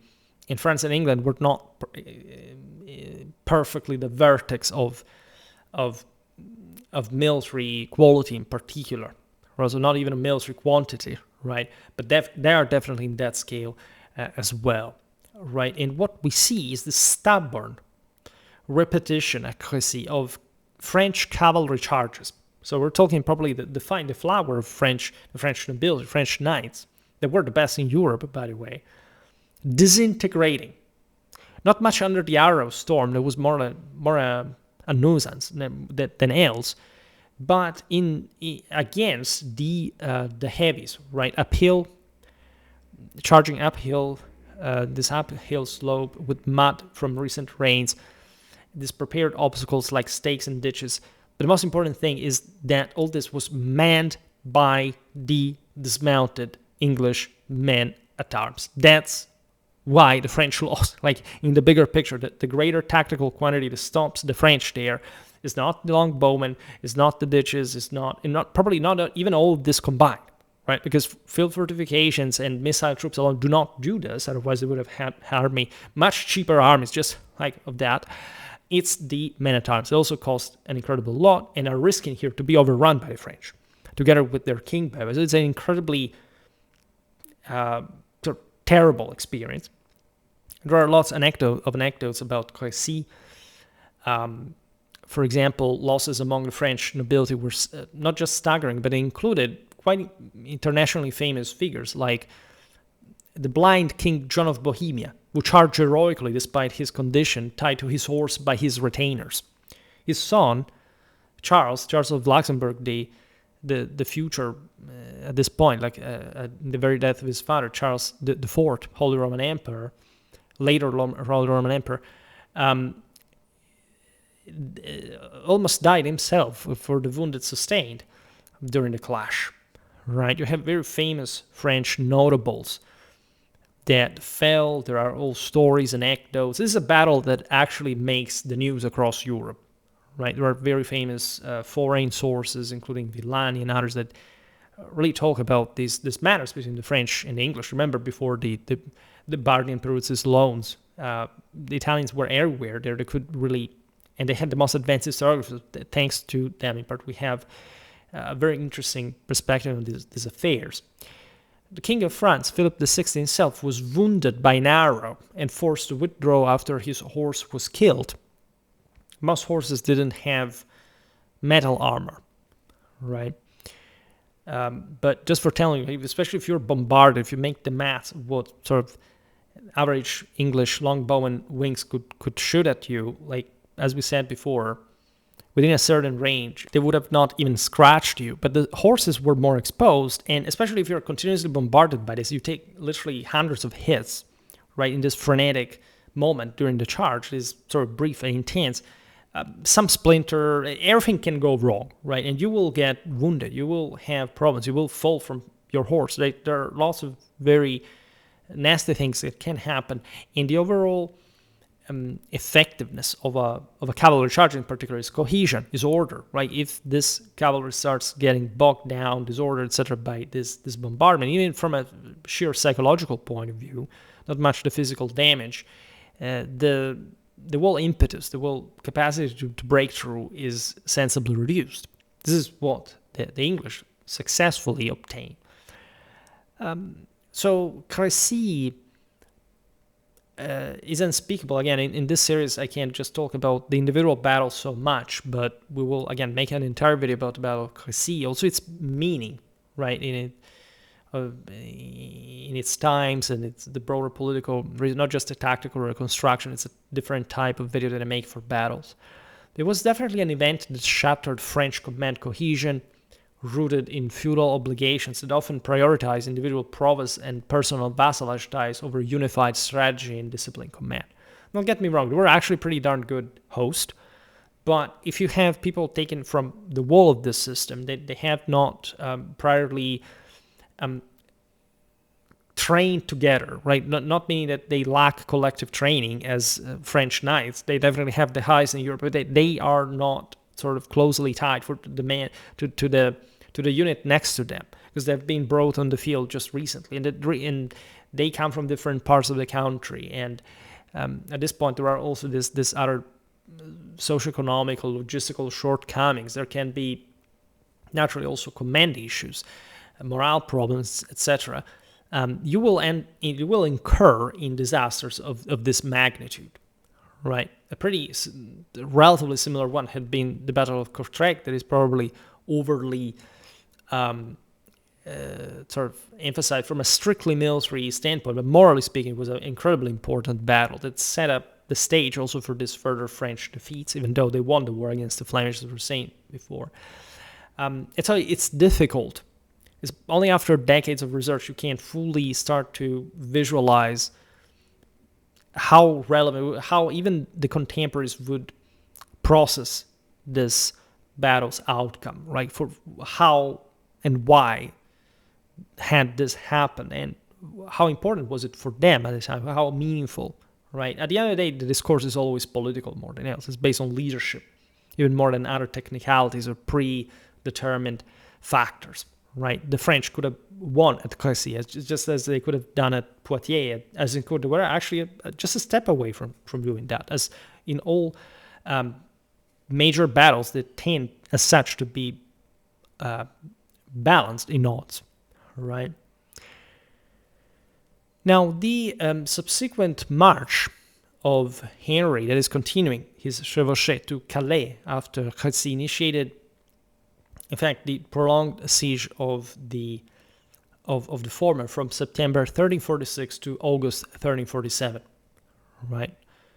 Which English shipping from the sunk port and elsewhere maintained through steady supply lines of food, arrows, and reinforcement, while Parliament in England founded the fort as a point of national honor and strategic necessity. And the French that have fielded, again, a mastodontic army, and they still have forces to press the English. In particular here, Philip's relief army, hampered by assembly delays at Amiens, internal division among great lords jealous of each other's precedence, as we were saying before, it's mostly a political problem, and financial woes exacerbated by prior defeats and plague omens, did approach, but withdrew without engagement upon confronting English earthworks, ditches, and Flemish allies at the Battle of the Lys or nearby positions, allowing Calais to fall in August 1347 after nearly a year. Its population largely expelled and replaced by English settlers who established a vital long-term bridgehead and trading outpost on the French coast for over 2 centuries. It's only in the mid-16th century in the campaign of Gavelin, as before that, and some content that the English would lose Calais also in a very rapid and sort of faulty way, as they had not garrisoned it properly, and that's how it ended after hundreds of otherwise successful resistance and defense. Here again, I'm talking about some of the most important campaigns of late medieval warfare so simply. It's at this point that a Scottish diversion at Neville's Cross near Durham in October 1346 saw David II's invasion of northern England, launched in coordination with French strategy, obviously enough, repulsed by local levies and knights under Archbishop William Zouche of York, and others, including Ralph Neville, capturing the Scottish king himself and much of his leadership, including the Earl of Moray, thereby securing the English rear during the main continental campaign as well. This was one of the Edward obviously was not there, but this is his army and reign triumphant. Plague, known as the Black Death and caused by Yersinia pestis bacteria transmitted primarily via fleas on black rats traveling trade routes from Asia, devastated Europe from 1348 onward, striking Paris and other major centers with mortality rates estimated at 1/3 to 1/2 of the population. In affected urban and rural areas, there were likely less than that, but say in peak cases there were some parts of Europe that were untouched for some reason, including some of the most important trade centers like, say, Milan or certain Flemish towns, or the entirety of Poland. It was not a major Flemish center, but still, we don't understand why that happened. And so also their estimates are complicated, like when you especially get to this massive sort of demographic issues. But we definitely do know that it did hit pretty darn hard, leading to mass graves, abandoned villages, and economic contraction, disrupting manpower reserves for armies, taxation bases through depopulated manors, agricultural production due to labor shortages, and logistics for years, and effectively suspending grand campaigns as both kingdoms struggled with demographic collapse. Rising wages, social upheaval, including flagellant movements in processions seeking divine mercy, because they thought the apocalypse was there, and persecutions of minorities blamed for the calamity. This was radically traumatic for the world, right? It hit everywhere across, as we've seen, the sort of intercontinental routes. I have plenty of videos dedicated to the mid-14th century crisis per se, just a playlist on it. So if you're very interested in this, like it had, as you know, a massive impact at all levels of society and culture. It's not much sort of the pest and its morbid aspects that definitely impacted, in fact, the mentality of the era as well, but it's really the structural damage along the line. What happens at this point is the collapse of medieval civilization as we understand it. It did not really end like antiquity, regardless of whether you want to consider it sort of antiquity having ended, especially in some parts of the Mediterranean, in the same scale. But indeed, most places in Europe would not be repopulated like they had been up, especially up to the last generations, were truly the peak of medieval civilization until, say, the 17th century. Right, all our great cathedrals were somehow stopped more or less around that time, even though they had been mostly erected. We tended to finish them toward the 19th century, especially the bell towers and everything. In any case, This is really massive. Like, it shows you in the context of 1346 English victories and so their aftermath how also a pretty darn good strategic situation could be relatively squandered due to the loss of resources, literally, that crippled everything. John II succeeded Philip VI in 1350 amid these crises. Again, I have a video biography on John. We'll talk more and better about certain aspects of his reign that is very, very interesting. Far from being an incompetent, also due, to at least the poor reputation that surrounds him regarding the outcome of Poitiers, his capture, the astronomical ransom that France had to pay, the Jacquerie. This monarch did start fixing much of the French military, right, and also further recovery in the next decades owes to him more than is usually credited. He, on top of this, inherited a very difficult situation, a realm strained by war and plague at the same time. So definitely not a favorable moment, right? The French, what is important here is to realize that the French had dominated Europe, right, in the previous centuries. So the fact that they could suffer this blow, this scale, was something that was not in their psychological horizon. And it's completely normal in the face of a crisis of saying, okay, well, in part to deny, right? To say, okay, well, it's not much, at least we have to work now, we'll fix it. But it's an incredibly difficult time for everybody, admittedly, especially for the pandemic. Besides, from the military standpoint, naval incidents in particular continued, right? The 1350 battle Winchelsea, also called Les Espagnols-sur-Mer. So Edward III confronted Charles de la Cerda's Castilian fleet of about 40 galleys returning laden with goods from Flanders after alliances with France that included naval support against English shipping. The Castilians are the only ones at this point can profitably help the French for different reasons that we will study better from in a video about Castilian warfare. We'll make more of them, just made one recently about the 13th century. English vessels, smaller cogs but handled with aggressive boarding tactics and, again, the standard missile fire from elevated castles, grappled and captured or sank many prizes despite losses, including damage to the king's own ship cog Thomas and the Black Princess vessel, which required transfer to safety with aid from Henry of Lancaster's forces, highlighting ongoing Castilian naval involvement tied to French diplomacy and Mediterranean trade rivalries as well. The mid-1350s recovery from plague effects with partial repopulation and stabilized revenues permitted at least partial resumption of major operations.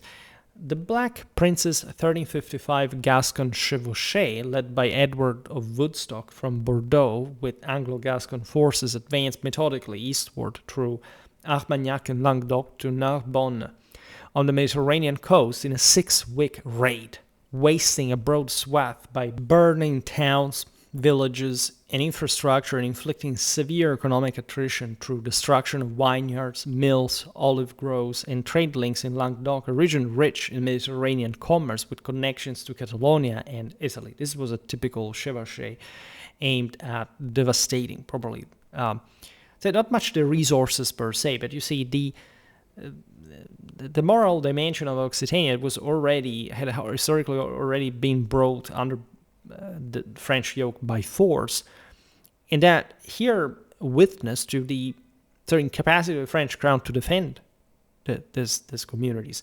That started, say, there wouldn't be an enormous sort of siding with the English per se. Also, there were fierce internecine rivalries. So within Occitania itself, the Gascons were not really, say, much appreciated by, say, the Aquitanians and Brewers. There are, or the Auvergnans, the inhabitants of the Narbonnese, etc.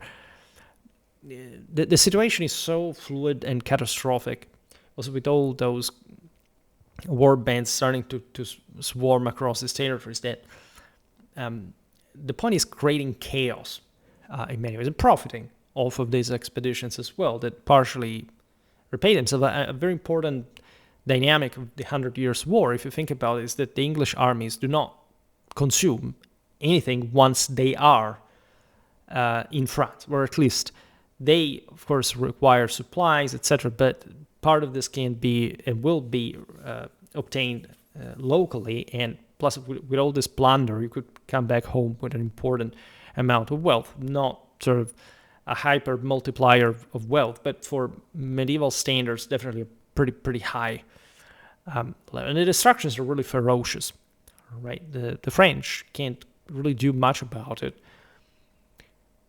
Just think how vast this territory is, right? How will you send, I don't know, some troops far in the south, while also the English are threatening at least to...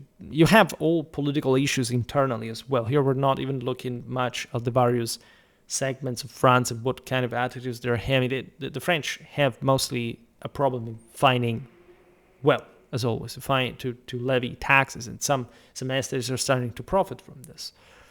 For example, the Marchand de l'Eau, the third estate of Paris, does not sees the matter as, they are going to, everybody's going to ask them money right at that point, because they have it. But this gives them a lot of political leverage. There are all kind of connections across the channel. The 1356 English raid, Anglo-Gascon raid, targeted central provinces, ravaging Auvergne, Limousin, and Berry. So they started the previous year with the south, far south. Now they're essentially in the central area. I made videos about some of these lands already. Before turning back from the walls of Bourges, aiming to draw French forces into battle on favorable terms. We know this campaign because we made the video about the Battle of Poitiers. What also strikes you is that, of course, France is a walled kingdom, but the core of its power lays in the north, right? So these are all territories that the French had historically had some important autonomy, right, from a political standpoint. But ever since the Capetians had taken over everything in the 13th century, much of their local autonomous capacity had been, for example, defense, had been reduced. So that dynamic we were expounding before regarding the idea of, okay, there is a French king that takes care of the matter, but he is failing at it because these English are plundering all around, and we don't have enough forces to defend. With a field army to counter them is not really a good picture. This is also why the French actually mount up yet another massive response, right? France can still find resources by indebting itself and so on. In strictly military terms, they do respond. In fact, John II pursues the Black Prince with a large army of perhaps 30,000 men. It was a massive host, assembled from feudal summons across the kingdom, culminating its pursuit near Poitiers on September the 19th, 1356, fateful day. The Anglo-Gascon forces that had been effectively cornered, where the French got them, right? They entrenched themselves in this very complex terrain that, however, was about to have them done for, because they didn't even have adequate water supplies. They were around 6,000. They weren't that many either. I also made a video about the English chevauchée organization, their number throughout most of the war. This was actually a pretty big expedition for, in fact, those operation standards, but just for telling you how some of these greatest victories, English victories of the war, originate, right, from pretty dire situations, right, not conditions of particular strength. At least with Crécy, Edward III's masterpiece, really you do have that, but it's an exception, right? His son here finds himself in a pretty difficult situation with a massive French army on his tail that is also quite unpredictable, and they could have surrounded the Anglo-Gascons. It's really a problem. This force decided to give battle. Really, they stop and say, okay, the chase is over. We either win or die here. You have the dismounted men-at-arms in 3 divisions. It's an in-depth formation. You have archers. There is a debate of how many these lines were, but in the video we explain where also the problem originates. Also archers on the wings. This formation is protected by natural hedges. The Anglo-Gascons built some trenches here, Pates fortified, therefore, the strong defensive position on this wooden hill near Maupertuis, which means bad passage, by the way, in bad crossing in French, featuring natural obstacles that channeled French attacks, right? That were, however, well directed. Like the Anglo-Gascons really are under against incredible odds. Many French, learning from Crécy, had dismounted in divisions to counter the English forces, and if anything, because of the terrain, it was difficult, and so advances had to be more careful. It was not the best battlefield for cavalry. Actually, some French do intervene with cavalry because it's still practicable, right? This has nothing to do with archery. Actually, cavalry, as we've seen in the video about the Battle of Poitiers at some point, is used for its, in that case, armor, also horse armor, to deflect archery hits from against the same French infantry.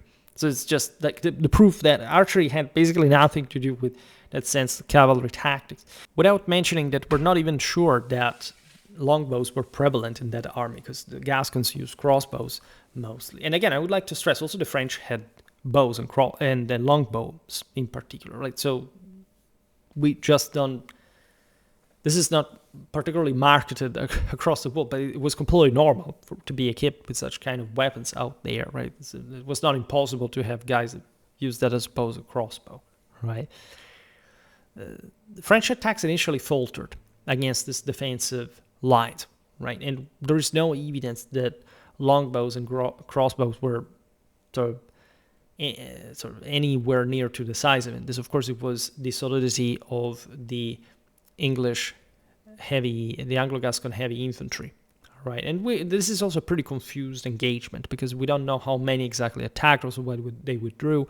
We know it was a closely fought, hardly fought engagement.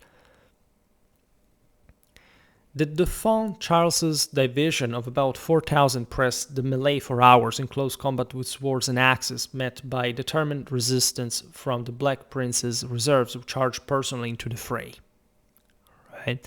The Duke of Orleans' division largely disengaged prematurely, causing confusion. And here we don't understand how or why there are different noblemen that different accounts place in different lines. We don't understand clearly. At some point, the Dauphin is probably escorted by these forces out of the fray, because there was a consideration here regarding, there was literally the king and his son, so if everybody got captured, like the kingdom would have been obliterated in dynastic terms. And we know, in any case, of this pretty bloody engagement. John II's final assault, right? He probably sent also one of his sons away.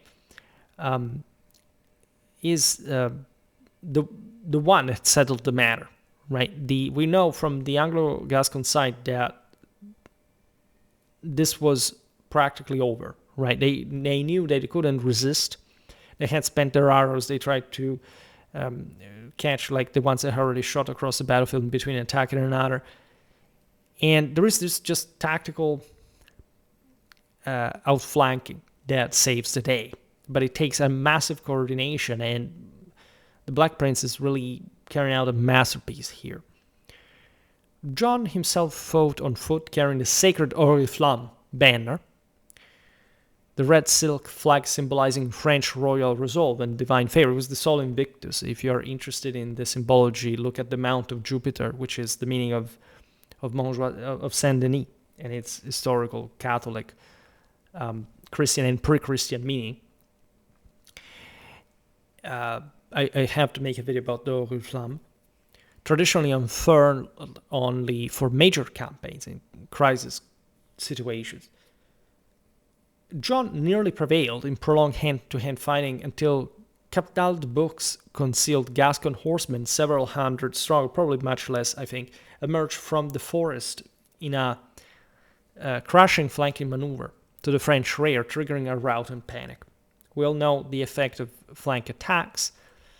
The French had attempted that as well. I will not digress on this. I made, again, 3 hours long analysis of the battle. You can check that out. But we all know how devastating the psychological effects are of a rare attack. Doesn't matter how few the enemy is like it's mostly a matter of timing here, because you have to absorb with these exhausted troops the finest battle line in Western Europe, likely, and you have to pin it down just for the time. You can hope that this flanking party manages to carry out the circle around the slopes that they are concealed to attack the enemy on the rear. And it succeeds, right? This is a strepitous victory, the way the Black Prince maintain all the gradual reserves. A fort is nothing short of extraordinary. The timing of the flank attack is perfect. Otherwise, they would have lost there, right? History would have gone in really different ways.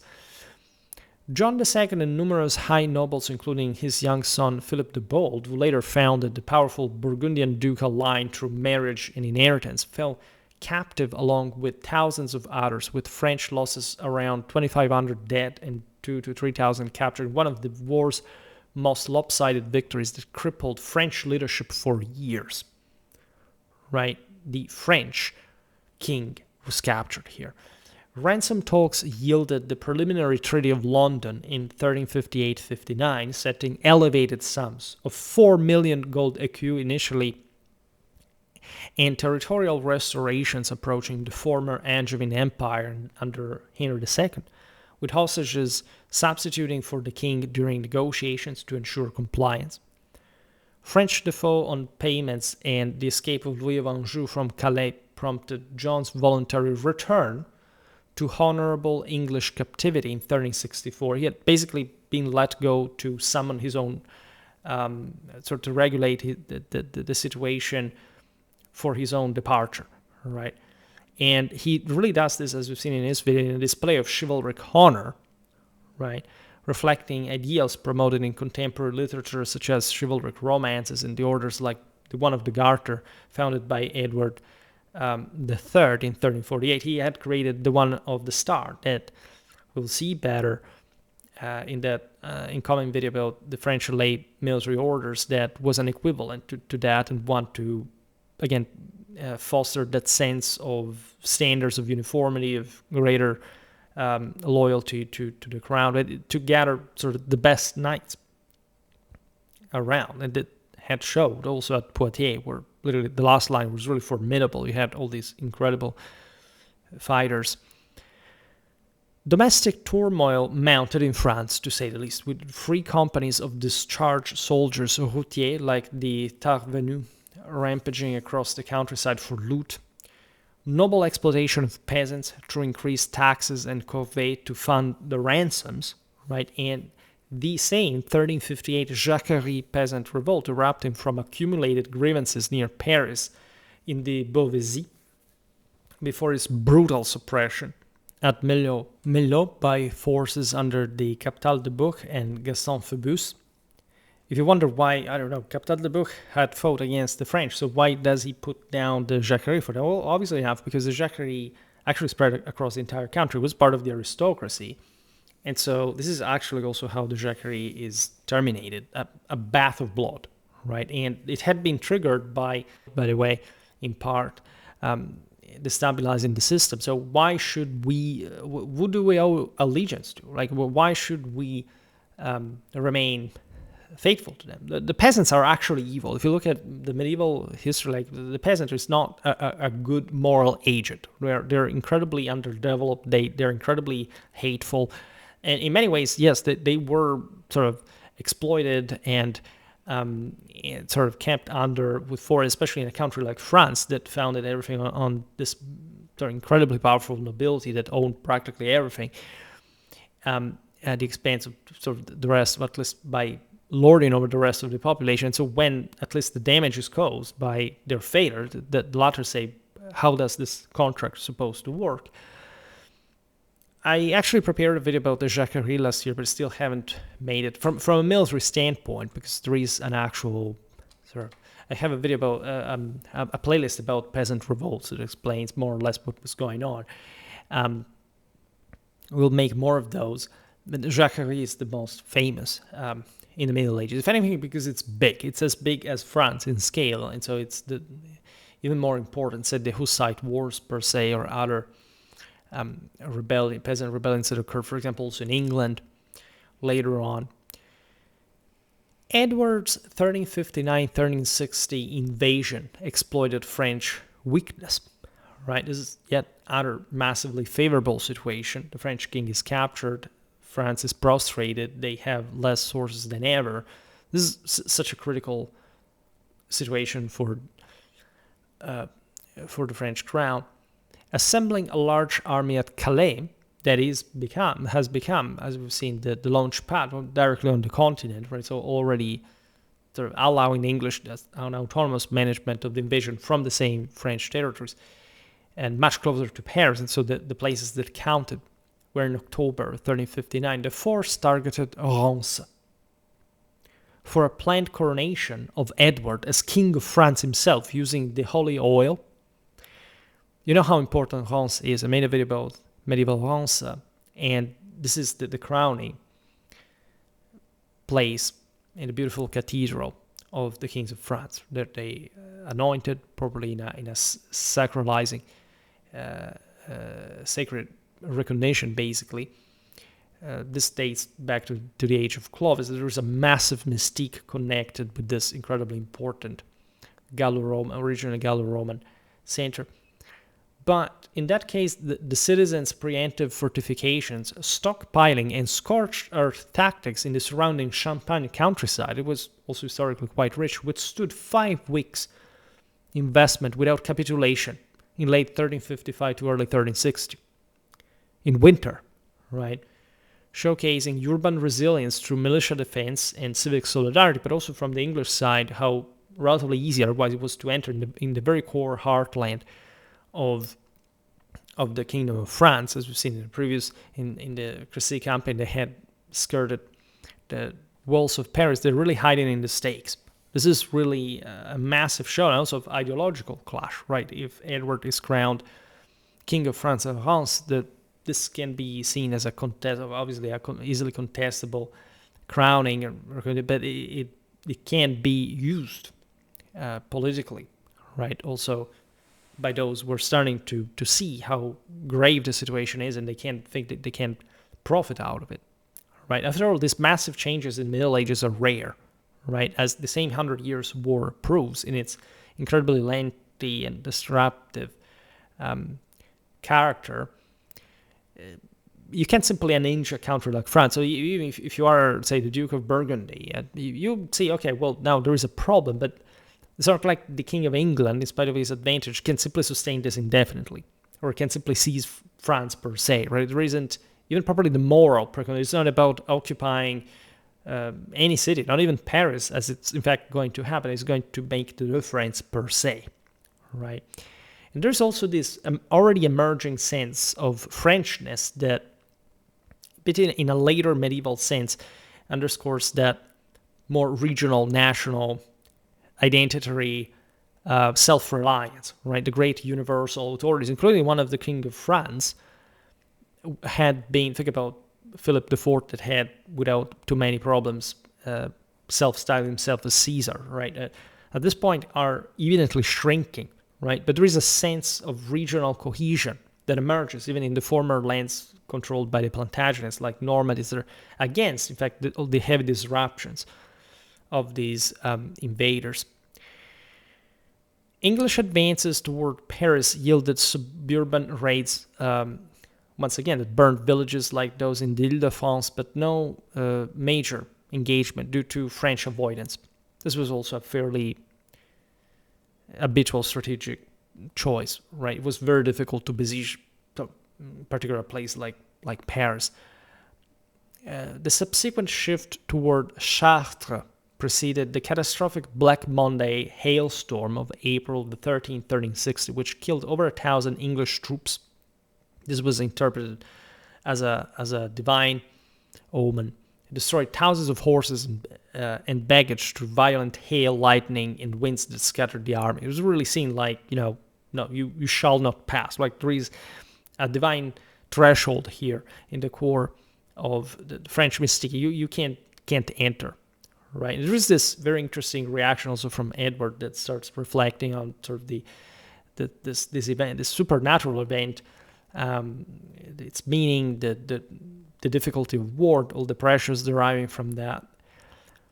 This ended up forcing conciliation amid logistical collapse and Easter timing as well. So it really falls in the plenitude of that French sacrality that the English here are infringing upon. It's really seen as a sign of God. Edward, he's a military genius, but he has also a dark inner side, not dark necessarily in a morally dark side, but say he has an inner life that is difficult to perscrutate, also in a historical sense, even more in his case in general. The Bretigny negotiations conducted near Chartres produced terms drafted May 8, 1360 and ratified at Calais in October 1360. English sovereignty in full ownership, free of homage, over a greatly expanded Aquitaine, including provinces like Poitou, Saintonge, Agenais, Périgord, Limousin, Quercy, Bigorre, Angoumois, Rouergue, and others, territories definitely echoing the peak Angevin holdings from Eleanor of Aquitaine's dowry, plus retention of Calais, and surrounding Pale areas like Guines and Ponthieu. Exchanged for Edward's formal renunciation, however, of his claim to the French throne and a reduction in John's ransom to 3 million gold écus. So they buy this vast area. It's obviously from the French side an acceptable deal, evidently enough. It also shows the aforementioned English limits per se, but it's still a massive gain for Edward and his successors with this vast territory lorded over, right, within the sphere of influence of Gascony in the southwest, and these very important bases of operation in the northeast, also with the support of the Flemish, etc. So it's basically providing with the launching pad, like a precondition proper for further expeditions into France. But in the moment, the war is over, right? So the costs are staggering. This is actually an incredibly difficult moment in Europe. It's not like there is the plague in 1348 and everything is fine after. No, the 50s, the 60s are some of the worst times, probably the worst times in general in later medieval Europe, really, but more than the 40s, because after all, the plague had arrived only in the latter part. Here, it's the total mess, right? And the Treaty of Bretigny, as we were saying before, opens to this massive ravaging of France. So it's not over, actually, by the side of the free companies that the English can't, also the French sometimes, altogether, they couldn't maintain anymore. They find themselves jobless, but they were also the people who had tried to defend this or that part of the country on behalf of their commitments, and now actually start ravaging in it, right? The Treaty of Bretigny hostage provisions encompass royal sons like the future Charles V's brothers Louis of Anjou and John of Berry, high princes and nobles, representatives from Paris, and citizens from 19 major towns to guarantee compliance. A system that strained French resources through maintenance costs but underscored the treaty's ambition for lasting division of authority. Right? It's an incredibly demanding time. John II labored to fulfill payments upon temporary release, but bound by personal honor after his son Louis of Anjou's breach of parole, fleeing captivity, as we were saying before, returned to London, where he died in 1364 at the Savoy Palace. The Savoyards had been quite important in the Plantagenet court since the 13th century, and this was somehow also a landmark, remembering that. After his father's death, Charles V's accession followed, right, bringing a more cautious and further reform-minded approach to French strategy. Actually, John had already relatively been that, say, not perhaps so cautious, but still very reform-minded. He did more than his son. But in fact, he had set him on the right trend with his own policy, Charles V carries out administrative concentration through bailliage. There are some royal offices. Tax reforms via aide and fouage. The aide are some sort of general contribution. The fouage is some tax on the fireplace, on the homes, and alliances with Castilla and others. Navarre's exploitation of the regency weaknesses during John's captivity, coupled with Edward's calculated delays in final talks, seeking further northern gains like Normandy, added layers of intrigue until the 1364 Battle of Cocherel. If anything, today we stopped at 1360, so I shouldn't talk about this, but it's part of this negotiations, and it's so French forces under Bertrand du Guesclin defeat Charles of Navarre's allies in a victory. In fact, it bolstered the new king's position. It's a really new phase of the war, and something has started changing also from the French side. All right. Peripheral operations reflected the phase's texture of constant small-scale actions and sieges across multiple theaters. Saint-Jean d'Angély's 1351 siege concluded with surrender upon John II's arrival after English successes sent against French commanders like Nesle and Auderham in 1351.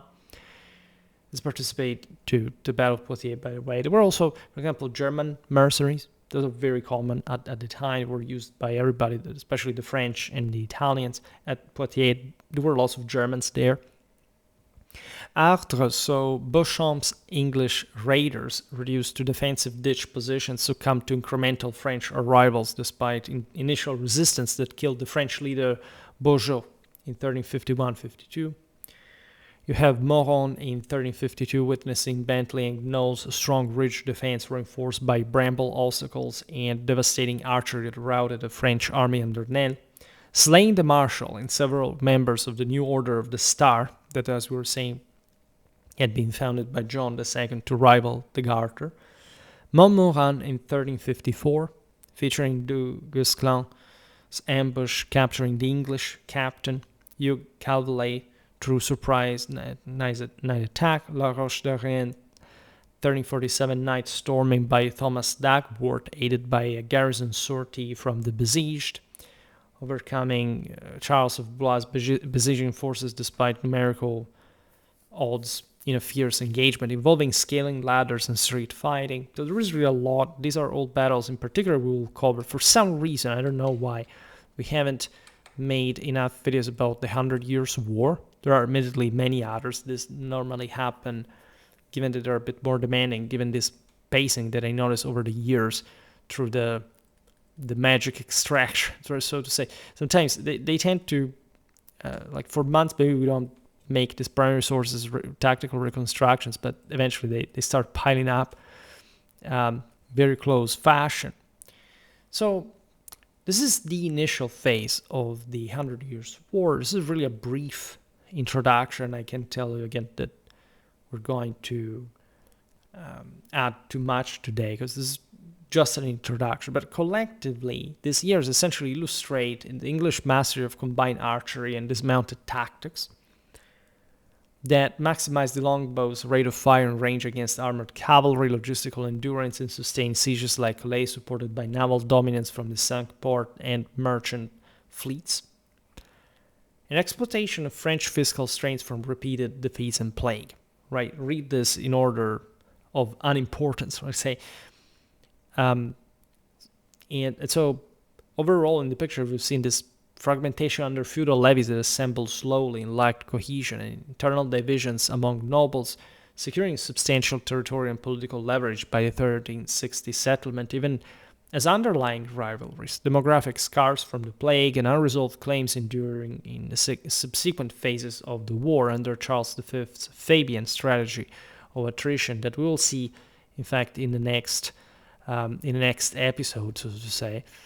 This is pretty much, I think, a attainable introduction. I don't know how to define it, meaning that it's going to lead us, it's going to be a bit of the helm of what we will be building on later. And admittedly, it's always difficult to make this general summaries because you may feel, oh my god, 2 hours Schwerpunkt makes this thing, and it's all, I don't know, so relevant.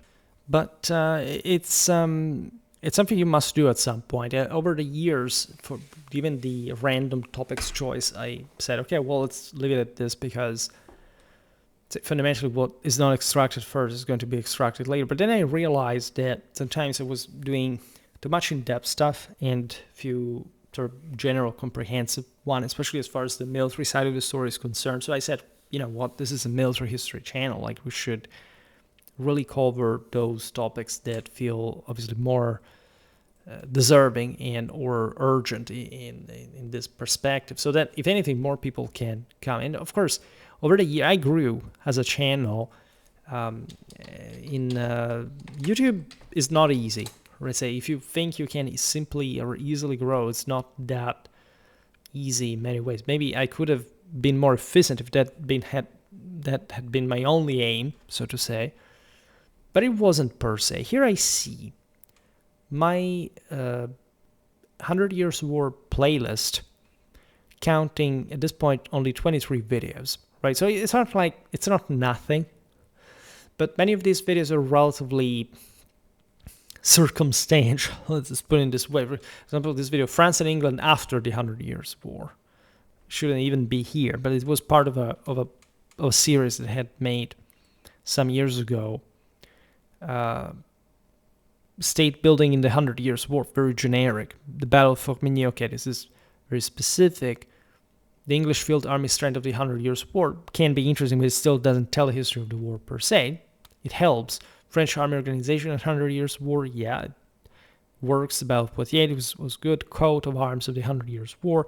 See, all things that fit. The Armor of Sir George Felbridge, right, etc., etc. Made the military biography of Henry V of England. It's not even entirely about the 100 Years War, but it sort of fits. It's a honorary mention. The same goes for John II. Today I was looking at the play and say, okay, well, I inserted the biography of John II. Of course, his reign was dominated by the 100 Years War, but let's say probably there are other French kings I'm not going to necessarily insert in this. And so you see, there's not, aside from those few videos about the general introduction of the 100 Years War, that are much shorter than this one, that recount especially the military events of this all. Last year I made 3 videos, aside from the 2 videos on the medieval free companies, that I inserted here as also an honorary mention. Fundamentally, I have the video about the English tactics of the 100 Years War, that encounter how these are the episodes, how they came into being in the Herse formation, the longbowmen, and French countermeasures, right? So again, we're working on this. The last video about Edward III may have been sort of the best, most fitting 100 Years War, generally themed sort of military history. And we will keep, I'm going to finish this. I don't know how quickly we're going to pass to the second and the third episodes, probably within the end of this year. At least I plan to do so. You may never know. But overall, this is the story, and I think it can really be useful as a general introduction. I can't say that, you know, we have 100% everything we need, but we're exactly working on that. Like, we need for the audience, obviously enough. And I'm glad that we can definitely make more on this ground. I'm fairly satisfied, really, about this whole AI pictures sometimes do help, right? They're tricky, because if you look at the details, sometimes they look bizarrely odd. Here, I'm looking at a bowman without bowstring, etc., but drawing.